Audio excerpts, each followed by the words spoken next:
Hi hello friends, welcome back to my channel. Friends, ನೀವು ನೋಡ್ತಾ ಇದ್ರ all in one tips channel. Friends, ಇವತ್ತಿನ ವಿಡಿಯೋದಲ್ಲಿ ಕೆಲವೊಂದು ರಿಕ್ವೆಸ್ಟೆಡ್ ವಿಡಿಯೋ ಹಾಗೆ ಹೆಲ್ತ್ಗೆ ಸಂಬಂಧಪಟ್ಟ ಕೆಲವೊಂದು ಯೂಸ್ಫುಲ್ ಟಿಪ್ಸ್ಗಳನ್ನು ಇವತ್ತಿನ ವಿಡಿಯೋದಲ್ಲಿ ತಿಳಿಸ್ತಾ ಇದ್ದೀನಿ. ವಿಡಿಯೋನ ಎಲ್ಲಿ ಸ್ಕಿಪ್ ಮಾಡದೆ ನೋಡಿ, ಈ ಎಲ್ಲ ಟಿಪ್ಸ್ಗಳು ನಿಮಗೆ ಖಂಡಿತ ಯೂಸ್ಫುಲ್ ಆಗುತ್ತೆ. ಓಕೆನಾ? ಹಾಗೇನೆ ಇವತ್ತಿನ ವಿಡಿಯೋದಲ್ಲಿ ಒಂದು ರಿಕ್ವೆಸ್ಟೆಡ್ ವಿಡಿಯೋ ಕೂಡ ಇತ್ತು, ವೈಟ್ ಸಾಕ್ಸ್ಗಳನ್ನು ಹೇಗೆ ಈಸಿಯಾಗಿ ಕ್ಲೀನ್ ಮಾಡ್ಕೊಳ್ಳೋದು ಅಂತೇಳಿ. ಆ ಒಂದು ಟಿಪ್ಸ್ ಕೂಡ ಇವತ್ತಿನ ವಿಡಿಯೋದಲ್ಲಿ ಡೀಟೇಲ್ ಆಗಿ ತಿಳಿಸ್ತಾ ಇದ್ದೀನಿ. ಸೊ ಫ್ರೆಂಡ್ಸ್, ಬನ್ನಿ ಇವಾಗ ಮೊದಲೇ ಟಿಪ್ ಯಾವುದಂತೇಳಿ ನೋಡ್ಕೊಂಬರೋಣ.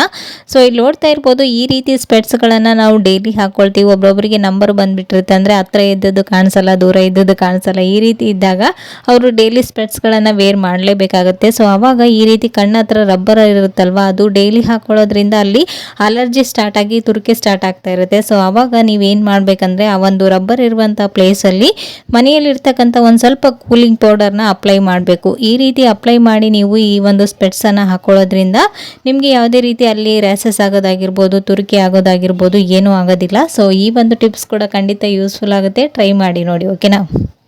ಸೊ ನೆಕ್ಸ್ಟ್ ಟಿಪ್ ಬಂದು ಇಲ್ಲಿ ನೋಡ್ತಾ ಇರ್ಬೋದು, ಈ ರೀತಿ ಸ್ಪೈಸಸ್ಗಳ ಮಸಾಲೆಗಳನ್ನು ನಾವು ಮನೆಯಲ್ಲಿ ಸ್ಟೋರ್ ಮಾಡ್ತೀವಿ. ಸೊ ಈ ರೀತಿ ಇದನ್ನು ಓಪನ್ ಮಾಡಿ ಹಾಗೇನೆ ಬಿಟ್ಬಿಟ್ರೆ ಇದು ಏನಾಗುತ್ತೆ, ಇದರಲ್ಲಿ ಗಾಳಿ ಹುಳುಗಳೆಲ್ಲ ಸೇರಿಕೊಂಡು ಉಂಡೆ ಕಟ್ಟಿ ಈ ಒಂದು ಮಸಾಲ ವೇಸ್ಟ್ ಆಗ್ತಾ ಇರುತ್ತೆ. ಸೊ ಈ ರೀತಿ ನೀವು ಪ್ಯಾಕೆಟ್ ಓಪನ್ ಮಾಡಿ ಒಂದೊಂದು ಬಾಕ್ಸಲ್ಲಿ ಒಂದೊಂದನ್ನು ಹಾಕಿಡೋಕ್ಕಂತೂ ಆಗೋದಿಲ್ಲ. ಸೊ ಇದರಲ್ಲಿನೇ ನಾವು ಹೇಗೆ ಇದನ್ನು ಕೆಡ್ದಾಗಿನೇ ಗಾಳಿ ಹೋಗ್ಲಾರ್ದ ನೀಟಾಗಿ ಇದನ್ನು ಪ್ಯಾಕಿಂಗ್ ಮಾಡ್ಕೊಳ್ಳೋದಂತೇಳಿ ತೋರಿಸ್ತಾ ಇದ್ದೀನಿ. ಸೊ ನೋಡ್ತಾ ಇರ್ಬೋದು ವಿಡಿಯೋದಲ್ಲಿ, ಈ ರೀತಿ ನೀವು ಈ ಪ್ಯಾಕ್ಗಳನ್ನು ಸೈಡಲ್ಲಿ ಎಡ್ಜಸ್ಗಳನ್ನು ಕಟ್ ಮಾಡಿ ಈ ರೀತಿ ನಾನು ವಿಡಿಯೋದಲ್ಲಿ ತೋರಿಸಿದಾಗೇ ನೀವು ನೀಟಾಗಿ ಫೋಲ್ಡ್ ಮಾಡಿಕೊಂಡ್ರೆ ಇದ್ರ ಒಳಗಡೆ ಗಾಳಿ ಕೂಡ ಸೇರ್ಕೊಳ್ಳೋದಿಲ್ಲ. ಆವಾಗ ಈ ಒಂದು ಮಸಾಲ ನೀಟಾಗಿ ಫ್ರೆಶ್ ಆಗಿರುತ್ತೆ. ಹಾಗೆಯೇ ಇದು ಕಾಸ್ಟ್ಲಿಯಿಂದ ತಂದಿರುವಂಥ ಮಸಾಲ ಐಟಮ್ಸ್ಗಳು ನಿಮಗೆ ವೇಸ್ಟ್ ಆಗೋದಿಲ್ಲ. ಸೊ ಇವಾಗ ಸ್ವಲ್ಪ ವೆದರ್ ಕೂಲ್ ಇರೋದ್ರಿಂದ ಬೇಗನೆ ಈ ಮಸಾಲ ಐಟಮ್ಸ್ಗಳು ಹಾಳಾಗ್ತಾ ಇರುತ್ತೆ. ಸೊ ಈ ರೀತಿ ನೀವು ಇದನ್ನು ಕೆಡದಾಗಿನೇ ಸ್ಟೋರ್ ಮಾಡ್ಕೊಳ್ಳಿ. ಓಕೆನಾ?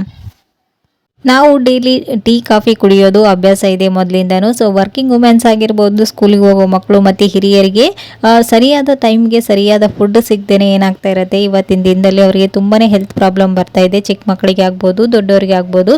ಸೊ ಹಾಗಾಗಿ ನಾನು ಒಂದು ಪ್ರಾಡಕ್ಟ್ನ ಹುಡುಕ್ತಾ ಇದ್ದೆ, ಏನಾದರೂ ಹೆಲ್ದಿ ಆದಂತಹ ಪ್ರಾಡಕ್ಟ್ ಇದ್ದರೆ ಚೆನ್ನಾಗಿರುತ್ತಲ್ವ ಈ ಟೀ ಕಾಫಿ ಬದಲು ಅಂತ. ಸೊ ಆವಾಗ ನನಗೆ ಇನ್ಸ್ಟಾಗ್ರಾಮ್ ಪೇಜಲ್ಲಿ ಸಿಕ್ಕಿರೋದು ವಿಸ್ಮಯ ಫುಡ್ ಅವರ ಈ ಒಂದು ಪ್ರಾಡಕ್ಟ್ಸ್. ಇದರಲ್ಲಿ ನಾವು 40ಕ್ಕೂ ಹೆಚ್ಚು ಕಾಳುಗಳನ್ನು ಸ್ಟೋರ್ ಮಾಡಿ ಅದನ್ನು ನೀಟಾಗಿ ವಾಶ್ ಮಾಡಿ ಹುರಿದು ಪೌಡರ್ ಮಾಡಿದ್ದಾರೆ. ಈ ಒಂದು ಪ್ಯಾಕ್ನ ಓಪನ್ ಮಾಡಿ ಕೂಡ ನೋಡ್ತಾ ಇರ್ಬೋದು ಎಷ್ಟು ಚೆನ್ನಾಗಿದೆ ಪ್ರಾಡಕ್ಟ್ ಅಂತ.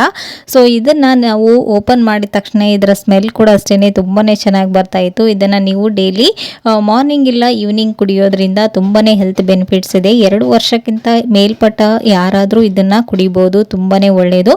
ನಾವು ಎಲ್ಲ ಕಾಳುಗಳನ್ನು ಹುಡುಕಿ ತಿನ್ನೋದಕ್ಕಂತೂ ಆಗೋದಿಲ್ಲ. ಸೊ ಈ ರೀತಿ ನೀವು ವಿಸ್ಮಯ ಫುಡ್ ಅವರ ಒಂದು ಈ ಪ್ರಾಡಕ್ಟನ್ನು ತಗೊಂಡು ನೀವು ಡೈಲಿ ಕುಡಿತಾ ಬಂದರೆ ನಿಮ್ಮ ಹೆಲ್ತ್ ಕೂಡ ತುಂಬಾ ಚೆನ್ನಾಗಾಗುತ್ತೆ. ಡೈಲಿ ಶುಗರ್ ಮಾತ್ರೆಗಳಾಗಿರ್ಬೋದು ಅಥವಾ ಹೆಲ್ತ್ಗೆ ಸಂಬಂಧಪಟ್ಟ ಮಾತ್ರೆಗಳನ್ನು ನೀವು ತಗೊಳ್ತಾ ಇರ್ತೀರಾ. ಸೊ ಆವಾಗ ಡೈಲಿ ಮಾತ್ರೆಗಳನ್ನು ತಗೊಂಡು ಅಲರ್ಜಿ ಮಾಡ್ಕೊಳ್ಳೋದಕ್ಕಿಂತ ಈ ರೀತಿ ಒಂದು ಪ್ರಾಡಕ್ಟ್ನ ಟ್ರೈ ಮಾಡಿ ನೋಡಿ. ಸೊ ಪ್ಯಾಕಿಂಗ್ ಕೂಡ ನೋಡ್ತಾ ಇರ್ಬೋದು ಎಷ್ಟು ಚೆನ್ನಾಗಿ ಆಗಿದೆ ಅಂತ. ಸೊ ಇದನ್ನು ಯಾವ ರೀತಿ ಮಾಡೋದಂತ ನೋಡಿದ್ರಲ್ವಾ, ಒಂದು ಬೌಲಲ್ಲಿ 2 ಕಪ್ನಷ್ಟು ನೀರನ್ನು ಹಾಕಿ ಅದರಲ್ಲಿ 2 ಟೇಬಲ್ ಸ್ಪೂನಷ್ಟು ಈ ಒಂದು ಮಾಲ್ಟಿನ ಪೌಡರ್ನ ಮಿಕ್ಸ್ ಮಾಡಿ ಅದನ್ನು 2 ಮಿನಿಟ್ಸ್ ಕುದಿಸ್ಕೊಂಡ್ರೆ ಆಯಿತು.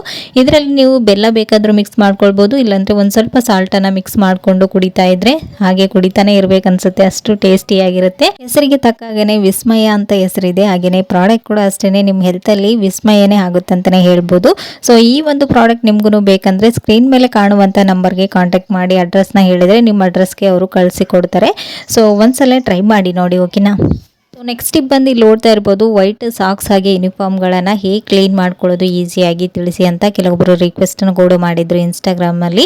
ಸೊ ಹಾಗಾಗಿ ಈ ಒಂದು ಟಿಪ್ಸ್ನ ತಿಳಿಸ್ತಾ ಇದ್ದೀನಿ. ಇಲ್ಲಿ ನೋಡ್ತಾ ಇದ್ರೆ ಮೊದಲೇದಾಗಿ ನಾನು ಈ ರೀತಿ ಒಂದು ಬೌಲಲ್ಲಿ ನೀರನ್ನು ತೊಗೊಂಡಿದ್ದೀನಿ. ಇದಕ್ಕೆ ನಾನು 1 ಟೇಬಲ್ ಸ್ಪೂನಷ್ಟು ಸಾಲ್ಟನ್ನು ಹಾಕ್ತಾ ಇದ್ದೀನಿ. ಹಾಗೆಯೇ ಒಂದು ಅರ್ಧ ಟೇಬಲ್ ಸ್ಪೂನಷ್ಟು ಡಿಟರ್ಜೆಂಟ್ ಪೌಡರ್ ಸಾಬೂನಿನ ಪುಡಿನ ಹಾಕ್ತಾ ಇದ್ದೀನಿ. ಹಾಗೆಯೇ ಒಂದು ಅರ್ಧ ಟೇಬಲ್ ಸ್ಪೂನಷ್ಟು ಇದಕ್ಕೆ ಬೇಕಿಂಗ್ ಸೋಡಾನು ಕೂಡ ಹಾಕ್ತಾ ಇದ್ದೀನಿ. ಇವು 3 ಹಾಕಿ ನೀಟಾಗಿ ಈ ರೀತಿ ಮಿಕ್ಸ್ ಮಾಡ್ಕೊಳ್ಬೇಕು. ನಂತರ ಕೊಳೆ ಆಗಿರುವಂಥ ವೈಟ್ ಸಾಕ್ಸ್ ಆಗಿರ್ಬೋದು ಅಥವಾ ವೈಟ್ ಯೂನಿಫಾರ್ಮನ್ನು ಇದರಲ್ಲಿ ಮುಳುಗಿಸಿ ಒಂದು 10 ಮಿನಿಟ್ಸ್ ಹಾಗೇ ಬಿಡಬೇಕು. ಒಂದು ಸ್ವಲ್ಪ ಉಗುರು ಬೆಚ್ಚಗಿನ ನೀರಲ್ಲಿ ಇಟ್ಟರಂದ್ರೂ ಇದು ಇನ್ನೂ ಬೇಗನೆ ಕೊಳೆನ ಬಿಟ್ಕೊಳ್ಳುತ್ತೆ. ಸೊ ನೀವು ತಣ್ಣೀರಲ್ಲಿಟ್ಟರೆ ಒಂದು 10 ಮಿನಿಟ್ಸ್ ಅಥವಾ 15 ಮಿನಿಟ್ಸ್ವರೆಗೂ ಬಿಟ್ಟರೆ ಸಾಕಾಗುತ್ತೆ. ಸೊ ನೋಡ್ತಾ ಇರ್ಬೋದು, ಇವಾಗ 10 ಮಿನಿಟ್ಸ್ ಆದ ನಂತರ ಇದನ್ನು ನಾನು ಜಸ್ಟ್ ರಬ್ ಮಾಡಿದ್ದೀನಿ, ಎಷ್ಟು ನೀಟಾಗಿ ಕೊಳೆ ಎಲ್ಲನೂ ಬಿಟ್ಕೊಂಡಿದೆ ಅಂತ. ಇದನ್ನು ನೀವು ಚೆನ್ನಾಗಿರೋ ನೀರಲ್ಲಿ ಇನ್ನೊಂದ್ಸರಿ ಚೆನ್ನಾಗಿ ವಾಶ್ ಮಾಡ್ಕೊಂಡ್ರೆ ಆಯಿತು. ಎಷ್ಟೇ ಕೊಳೆ ಆಗಿರುವಂಥ ಸಾಕ್ಸ್ ಅಥವಾ ಯೂನಿಫಾರ್ಮನ್ನು ನೀವು ಈ ರೀತಿಯಾಗಿ ಈಸಿಯಾಗಿ ಕ್ಲೀನ್ ಮಾಡ್ಕೊಳ್ಬೋದು. ಒಂದ್ಸರಿ ಟ್ರೈ ಮಾಡಿ ನೋಡಿ. ಓಕೆನಾ? ಸೊ ಫ್ರೆಂಡ್ಸ್, ನೋಡಿದ್ರಲ್ವಾ ಇವತ್ತಿನ ಈ ಎಲ್ಲ ಟಿಪ್ಸ್ಗಳು ನಿಮಗೂ ಕೂಡ ಖಂಡಿತ ಯೂಸ್ಫುಲ್ ಆಯ್ತು ಅಂತ ಅಂದ್ಕೊಂಡಿದ್ದೀನಿ. ಯೂಸ್ಫುಲ್ ಆದರೆ ಪ್ಲೀಸ್ ಒಂದು ಲೈಕ್ ಕೊಡೋದನ್ನು ಮರಿಬೇಡಿ. ಮತ್ತು ನಾಳೆ ಹೊಸ ಟಿಪ್ಸ್ಗಳೊಂದಿಗೆ ಮತ್ತೆ ನಿಮ್ಮನ್ನ ಮೀಟ್ ಮಾಡ್ತೀನಿ ಫ್ರೆಂಡ್ಸ್. ಅಲ್ಲಿವರೆಗೂ ಟೇಕ್ ಕೇರ್, ಬಾಯ್.